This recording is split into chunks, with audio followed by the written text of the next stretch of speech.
Assalamualaikum warahmatullahi wabarakatuh. Di sini kami dari kelompok 5 akan mempresentasikan fungsi sumber dana dan penganggaran. Ya, di sini kami beranggotakan yang pertama Firda Zulfa dengan NIM 02, Sevina Meidavani dengan NIM 015, Norma Puji Rahayu dengan NIM 034, Putri Maulia Utari dengan NIM 047, dan saya sendiri Ayujian Pratiwi dengan NIM 062, dan yang terakhir yakni Ulfia Anindia dengan NIM 090. Di slide selanjutnya yakni pengertian sumber dana. Sumber dana adalah bentuk dana di mana pemenuhan kebutuhan dananya yang berasal dari pemilik, dengan kata lain dana dengan kekuatan atau kemampuan sendiri, atau yang sering disebut iuran atau sumbangan antar anggota. Selanjutnya presentasi akan dilanjutkan oleh teman saya. Selanjutnya, pengertian penganggaran. Menurut Cons dan O'Donnell, penganggaran atau budgeting merupakan suatu aktivitas untuk membuat pernyataan tentang sumber daya keuangan atau financial resources yang disediakan untuk aktivitas tertentu. Penganggaran atau budgeting ini juga merupakan satu langkah perencanaan yang fundamental atau KONS. Baik, di sini saya akan menjelaskan tentang jenis sumber dana dan penganggaran. Di jenis sumber dana dan penganggaran ada 4, yaitu pertama, pemerintahan pusat maupun pemerintahan daerah. Yang kedua, biaya yang dikeluarkan oleh masyarakat, orang tua, atau wali siswa.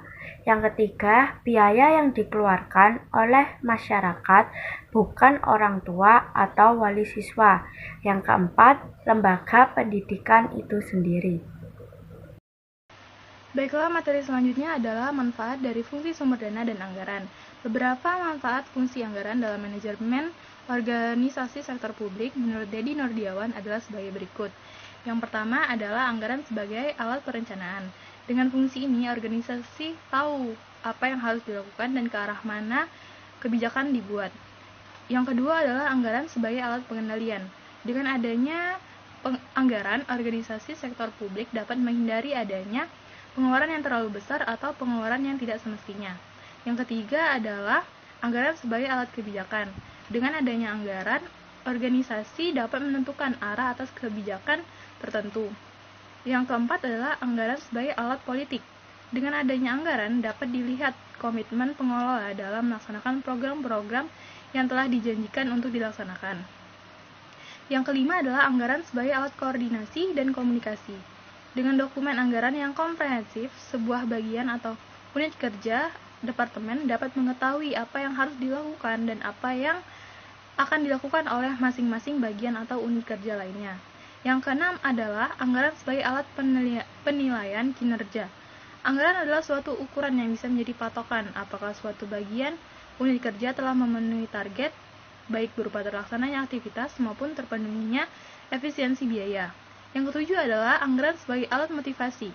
Anggaran dapat digunakan sebagai alat komunikasi dan menjadikan nilai-nilai nominal yang tercantum akan menjadi alat motivasi yang baik jika memenuhi sifat menantang tetapi masih mungkin bisa dicapai.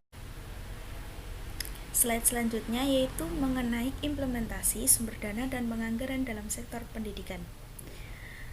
Pada implementasi penganggaran yang dilakukan dalam sektor pendidikan ini dapat berupa kebijakan atau program yang mengenai pengalokasian dana yang berkaitan dengan yang pertama yaitu adanya peningkatan sarana dan prasarana dalam penyelenggaraan pendidikan. Yang kedua yaitu adanya pemenuhan kekurangan guru baik dari segi kuantitas maupun kualitasnya pada setiap daerah, khususnya di daerah-daerah yang terpencil. Yang ketiga yaitu adanya peningkatan profesionalisme guru maupun tenaga kependidikan atau profesionalisme pengelolaan pendidikan. Yang keempat yaitu adanya pemanfaatan media teknologi modern pada fungsi pendidikan. Yang kelima yaitu adanya pemberian bantuan biaya pendidikan bagi anak-anak yang berasal dari keluarga yang berpendapatan rendah atau miskin. Kesimpulannya yaitu fungsi sumber dana dan penganggaran adalah dana yang masuk akan diperhitungkan dan disusun untuk sebuah rencana, dan nantinya dana tersebut digunakan untuk memenuhi kebutuhan pada kegiatan yang akan dilakukan. Selain itu, fungsi sumber dana dan penganggaran adalah untuk meminimalisir adanya biaya-biaya yang tidak penting agar dana dikeluarkan dan dipakai pada jalurnya. Maka dari itu sangat penting untuk menganggarkan sebuah dana, karena jika penganggaran dana itu bagus dan terkendali, hasilnya pun juga akan bagus. Sekian dari kelompok 5, terima kasih. Assalamualaikum warahmatullahi wabarakatuh.